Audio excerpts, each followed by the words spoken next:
Olá pessoal, tudo bem com vocês? Hoje vamos falar sobre a escravidão de índios e negros no Brasil. Denominado tráfico negreiro. O tráfico negreiro trazia forçadamente africanos para serem escravizados no Brasil e, ao longo de 300 anos dessa prática, quase 5 milhões de africanos desembarcaram aqui. O tráfico negreiro foi uma atividade realizada entre os séculos XV ao XIX. Os prisioneiros africanos eram comprados nas regiões litorâneas da África para serem escravizados no continente europeu e no continente americano. Essa migração forçada resultou na chegada de milhões de cativos africanos ao Brasil. O tráfico passou a ser proibido em terras brasileiras somente em 1850, por meio da Lei Eusébio de Queiroz. O crescimento do tráfico negreiro no Brasil está ligado à instalação da produção açucareira que surgiu no país, na metade do século XV. O tráfico ultramarino de africanos, para poder escravizá-los, com a grande demanda constante de trabalhadores nos engenhos e também com a redução da população de indígenas. Desde o começo da colonização do Brasil por Portugal, os indígenas sofriam com a escravização, mas vários problemas fez a população de indígenas começar a diminuir. Primeiro, a agressividade dessa escravização, mais redução da população indígena foi a questão biológica, uma vez que os indígenas não possuíam defesa biológica contra doenças, como a varíola. Mas, isso, não fez com que a escravização de indígenas acabasse, mas fez surgir uma nova alternativa.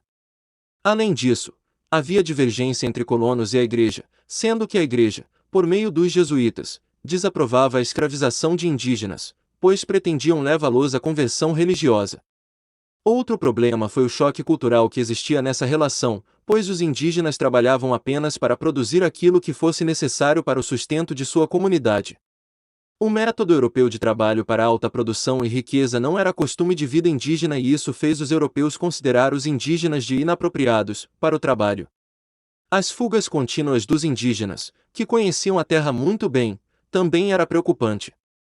O último problema que explica o começo do tráfico negreiro era o funcionamento do próprio sistema econômico mercantilista. Na lógica desse sistema, o tráfico ultramarino de escravos era um negócio lucrativo tanto para a metrópole quanto para colonos que se lançassem nesse empreendimento.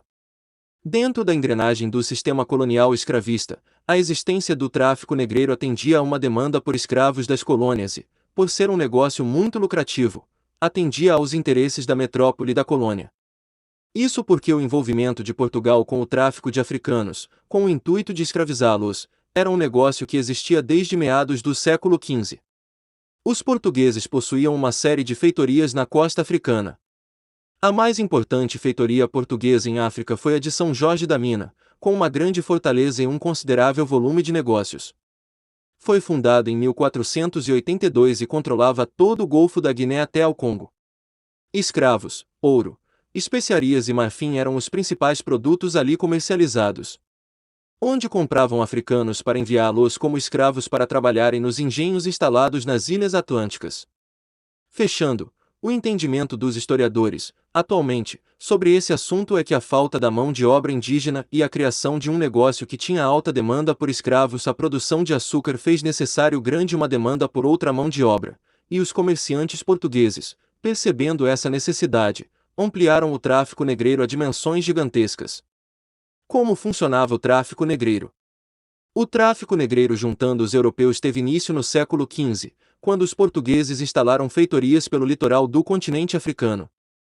Nessas feitorias, os portugueses mantinham contato com os reinos africanos, estabelecendo relações diplomáticas que os possibilitavam manter comércio, ao qual se incluía a venda de seres humanos.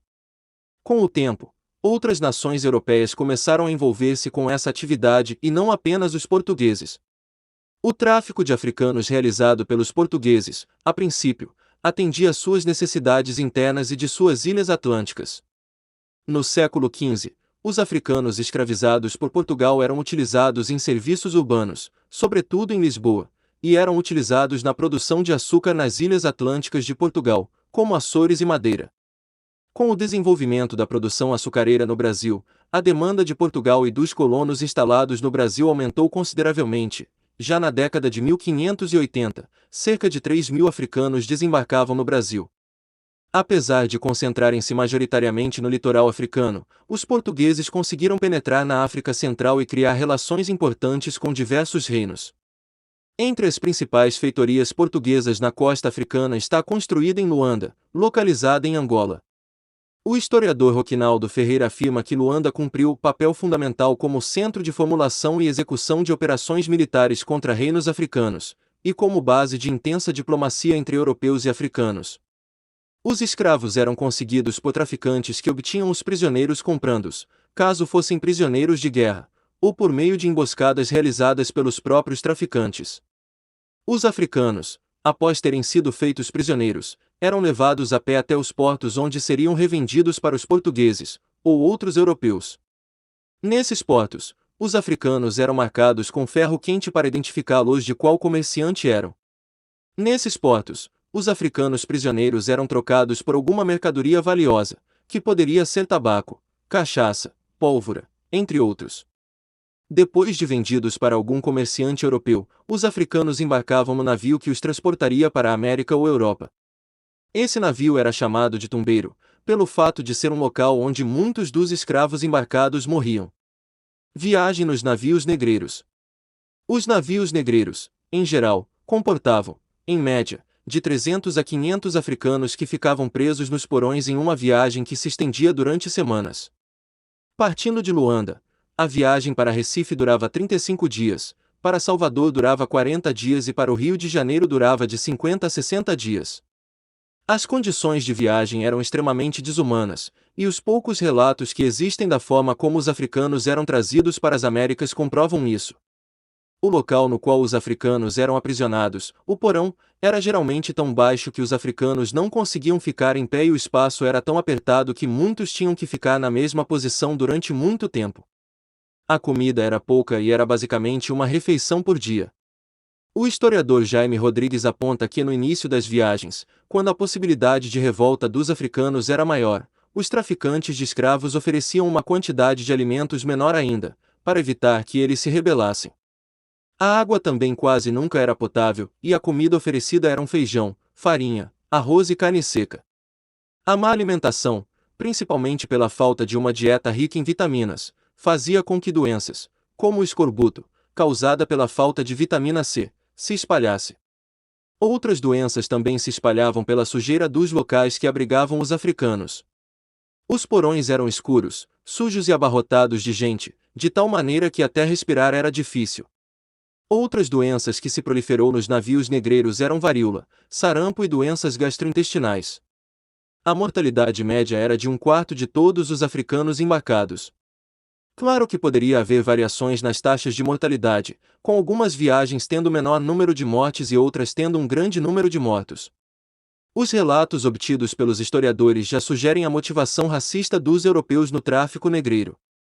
Um exemplo foi trazido pelo historiador Thomas Kidmore com o relato de Duarte Pacheco, um navegante português que chamava os africanos de gente com cara de cão, dentes de cão, sátiros, selvagens e canibais.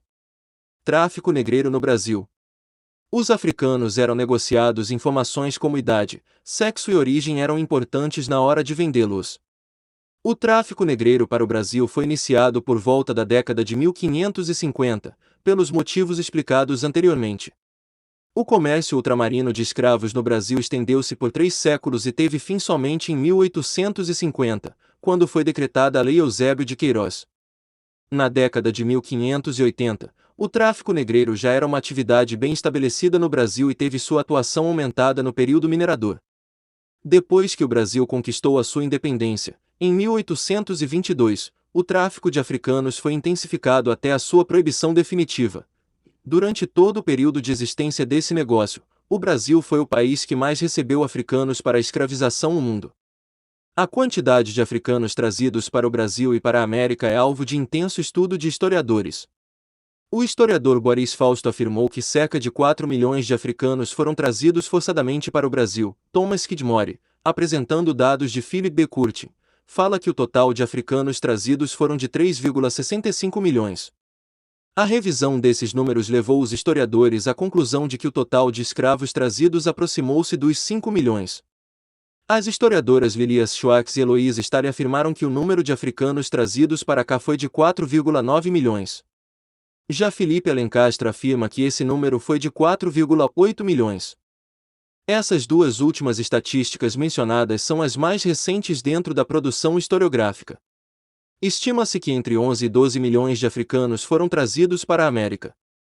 As regiões das quais a maior quantidade de africanos foi trazida para o Brasil foram Senegâmbia, Guiné, durante o século XVI, Angola e Congo, durante o século XVII, e Costa da Mina e Benim, durante o século XVIII.